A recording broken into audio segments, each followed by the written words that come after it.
International Anti-Corruption Day serves as a powerful call for action against corruption and a platform for all stakeholders, including civil society and the general public, to engage and address the issues that contribute in the spreading of corrupt practices.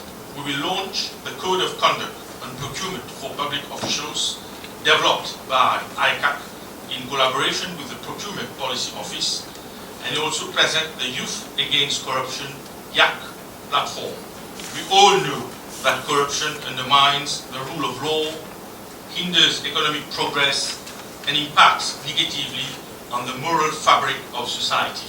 Il y a 11 valeurs: trust, selflessness, equity, impartiality, objectivity, accountability, transparency, integrity, non-discrimination, professionalism et respect. Il travaille ça certainement avec ICAC en collaboration, mais il fait des plus simple, beaucoup de clarité. Sa valeur-là, il y a une valeur humaine. Il y a une valeur de la famille, trust. C'est quand on vient dans un bureau, pas tout seul que vous trust, ou bien trust de la famille. Service, equity and fairness. Un dimanche normal, quand il peut travailler, et quand un dimanche dans la case, avec la famille, l'environnement, il est bien faire. Équitable, il est bien objectif, il est bien accountable pour qu'il y fasse.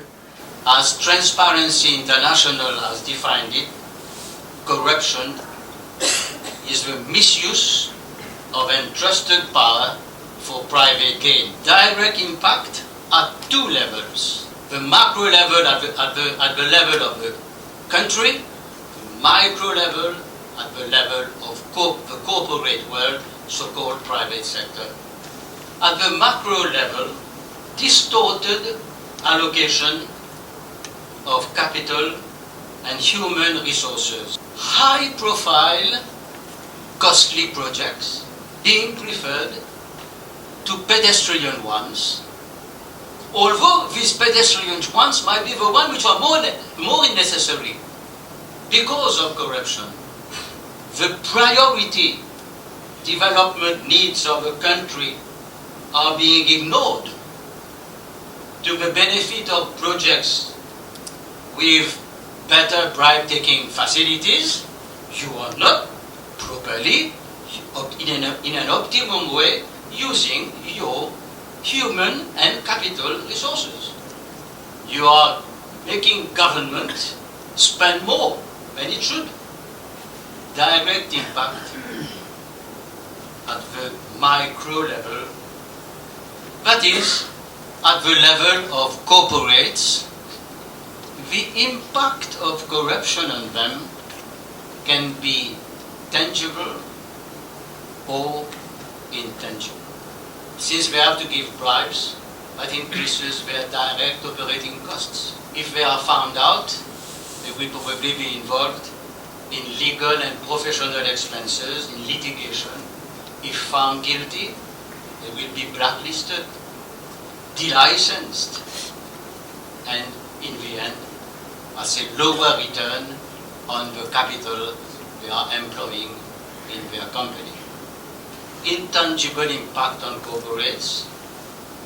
Once you've been found out, you are going to have constraints in attracting capital, especially if you are quoted on the stock exchange. Your reputation is damaged, which can lead you to have a loss of market share and business. Une description, ce qui selon moi pourrait être la conclusion, c'est conférer à une personne ou à un groupe de personnes, en raison d'une position professionnelle, politique ou sociale, un accès illégal et frauduleux à des ressources publiques ou privées, les bénéficiaires de ces détournements jouissant de droits refusés aux autres. Je voulais arriver à cet aspect des droits refusés aux autres. Notre société n'est-elle pas un peu complaisante avec cette possibilité-là? Des droits que les autres n'auraient pas. Nous avons un système de représentation politique qui vaut à 8 personnes choisies parmi les battus, c'est-à-dire choisies parmi ceux que l'électorat a rejetés, et les honorables membres de l'Assemblée, et souvent même des ministres. J'ai la faiblesse de croire qu'il y a là une petite distorsion du système de droit. Il n'existe pas des droits des minorités. Il existe des droits des citoyens de la République de Maurice. Dès qu'on commence à me parler des droits des minorités, on nous fait rentrer dans un système corrompu. Et ce pays avancera si nous pouvons revendiquer que nous tous avons exactement les mêmes droits. Nous avons un quotidien qui, depuis un certain nombre de mois, se permet des jeux de mots des plus douteux, allant à ajouter la lettre de l'aspiration à un sigle d'entreprise et faisant dans le procédé, produisant un effet tristement communal, pour ne pas dire raciste. Nous avons vu de ce même journal, et sans doute du même individu, l'invention d'opérations au nom plus grotesque que tout quoi que ce soit, pour désigner, comment dire, son intérêt, sa passion. C'est extrêmement grave que vous payez 15 ou 20 roupies, je ne sais même pas combien, ça se paye ces choses-là aujourd'hui, pour avoir des choses comme ça, où on se moque de vous. Ça aussi, ça me semble, des rapports à la parole et à la vérité, qui pourraient finir par produire une forme de corruption, aussi pas une forme de corruption, une polarisation au sein de notre société, polarisation dont notre pauvre MBC va être l'élément qui va tenter de contrer, en se faisant taper dessus, en se faisant tout ce qu'on peut lui reprocher. C'est pas extrêmement dangereux, cette espèce de jeu où on aurait une presse dite indépendante dont on sait que le capital appartient à un groupe communal, et une presse audiovisuelle tributaire de l'État. À quel jeu on joue là? Est-ce qu'il n'est pas grand temps que cette corruption, j'emploie le mot et je pèse mes mots, cette corruption qui a gangréné la presse nationale, à tous les niveaux, qu'on arrive à y mettre fin pour arriver, là aussi, au niveau de l'information, du service public de l'information, à un produit où tous les Mauriciens se reconnaîtraient, ne seraient pas d'accord avec des articles, c'est normal. Aucune part dans le monde, les gens ne sont totalement en accord absolu avec leurs médias, mais ce type de polarisation qui est en train de se mettre en place et qui pourrait éclater peut-être un prochain scrutin politique, me semble dangereuse et me semble corrompre les esprits. D'accord avec moi, c'est que la corruption se nourrit directement de l'affaiblissement des institutions. C'est le fait qu'il y a une institution faible qui favorise la corruption. Pour ça, exposer là, pour considérer le citoyen, la citoyenneté, le Mauricien en lui-même comme une institution. Le problème, c'est que l'institution du citoyen lui-même est affaiblie. Parce qu'il n'est plus croire dans son institution. Et du fait qu'il n'est plus croire dans son institution, lui-même il a un comportement qui peut contribuer pour affaiblir son institution. Pour une institution comme ça, c'est la police. La police fait au centre de nombreuses polémiques, d'une actualité extrêmement intéressante, nourrie, brûlante depuis le début de l'année, dans le cadre de l'affaire Amboulam, dans le cadre du PAI, de Saint-Anne-de-Tels, sur lequel l'ICAC fin enquêté, sur l'affaire Gora-Isaac. Ces trois affaires-là, ces quatre l'enquête-là, il y a un schéma assez régulier. Si nous il y a un fil qui est dans le public, et il y a des possibilités. Un protagoniste dans ces différentes affaires-là, sont forcément coupables. Parce que la police peut enquêter, et qu'il y a un élément préliminaire qui remonte à la surface, démontrer, si vous avez en guillemets, si vous pouvez crédit, ça va dire une culpabilité. Et il y a l'autre, l'extrême, qui est de se dire que la police manipulée. Donc tout ça dans l'enquête là, tout ça dans le fait là, vous êtes forcément distorted. Quand nous réfléchissons comme ça, et malheureusement il y a beaucoup de monde qui réfléchissent comme ça, nous excluons complètement une idée centrale. Ce n'est pas la police qui décide de la culpabilité d'un monde, c'est un tribunal.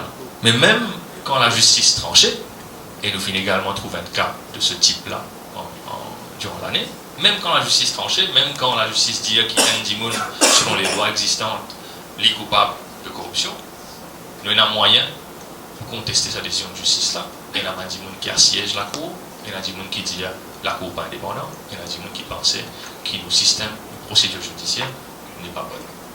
Il n'y a pas de figure pour agir. C'est un slogan, vous pensez qu'il a bien fonctionné parce que tout le monde il assimile. Mais c'est un slogan qui nous détourne bien vite. Les quatre guettes figure. La cour ouverte pour Van Michel là, mais pour tout le monde, il est fermé. La police suit l'eau. Est-ce que tout ça m'a un statement là vrai? Est-ce que dans certains cas, un docteur qui est rentré, c'est pas un qui est compétent, qui tire la liste? Est-ce que la police tout le temps suit l'autre? Est-ce que la cour, NBRC, il pas obéi à une règle très très précise qui fait qui un petit voleur qui a une bicyclette capable de traiter pareil comme un ancien premier ministre qui vient à le demander. Si nous pas fait rien, si une institution pas fait rien, si nous comme citoyens nous pas fait rien pour mieux comprendre l'institution, si une institution pas fait rien pour aider nous comprendre ce fonctionnement, c'est qu'il nous peut rentrer dans une situation qu'on existe dans force rules. Discours qui ça nous a ratifié dans les veines quand il se présente vision 2030. Ça qui impressionne moi quand il fait mentionner qu'il est pour durer avec sa bureaucratie et sa procédure là. Ça veut dire qu'il faut éloigner avec la bonne gouvernance, qui veut dire d'après vos définitions, nous pouvons rapprocher nous avec la corruption. Quand il mentionne ça dans son discours, c'est le moment ce discours qu'il gagne autant d'applaudissements dans la salle. Et ça va dire qui applaudit là, vous dites là-bas, c'est va dire quand ça nous peut causer, il peut causer capter. Alors dire ça va dire qui peut faire développement, ça va dire qui peut faire vision de développement bien réalité. Est-ce qu'il nous capable de dire nous optimistes quand un côté va dire qui possède capital? Je parle de sa bureaucratie là, je parle de sa procédure là, je dois briller dans l'État, donne toute facilité, pour ça, est-ce qu'il nous peut régresser? Malheureusement, les jeunes, ils n'ont pas de chance quand il s'agit de politique. Parce que, par exemple, les nominations qui sont faites dans les institutions, c'est un peu normal que ça soit fait après. Parce que si on nomme des gens qui n'ont pas de qualification et on espère avoir des résultats, ce sera difficile pour que, au niveau économique, on arrive à donner des résultats et que notre futur soit bien établi. If we have brought up a generation of children and young adults who don't understand ethics, weren't taught civics at school, certainly don't learn it at business school or when they do an MBA. Is it too late, or the question really is, can adults learn how to be ethical? You talked about the corruption being a cancer, about being a gangrène. When you have cancer, we have shock treatment, chemotherapy, we cut off a limb. Can we hope to have a corruption-free society if we have no real political will? Je ne suis absolument pas contre la bureaucratie, mais une seule bureaucratie intelligente et non pas une bureaucratie que l'on va utiliser pour se remplir les poches.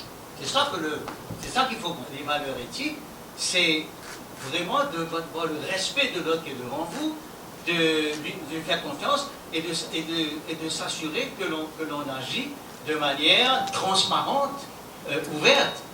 Et comme l'avait évoqué Gilbert, d'aller passer par derrière pour faire admettre son enfant dans une école, et ainsi de suite. Tout un comportement qui doit changer, et cesser de voir les choses uniquement pour moi. Transparency le dit bien, private game for myself.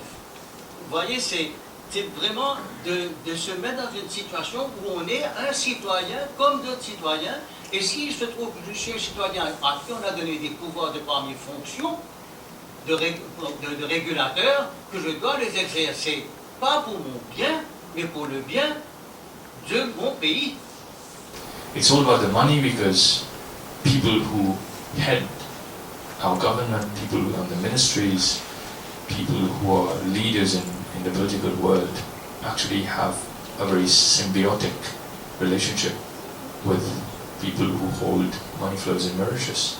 So one of the most important things that we actually need to do, we need to lobby for, is to have a clearer picture of the financial relationships that our political parties hold with major economic groups in the country. That would be a good map of knowing who contributes how much to which party, and creating some relations or being able to analyze why and how such things happen.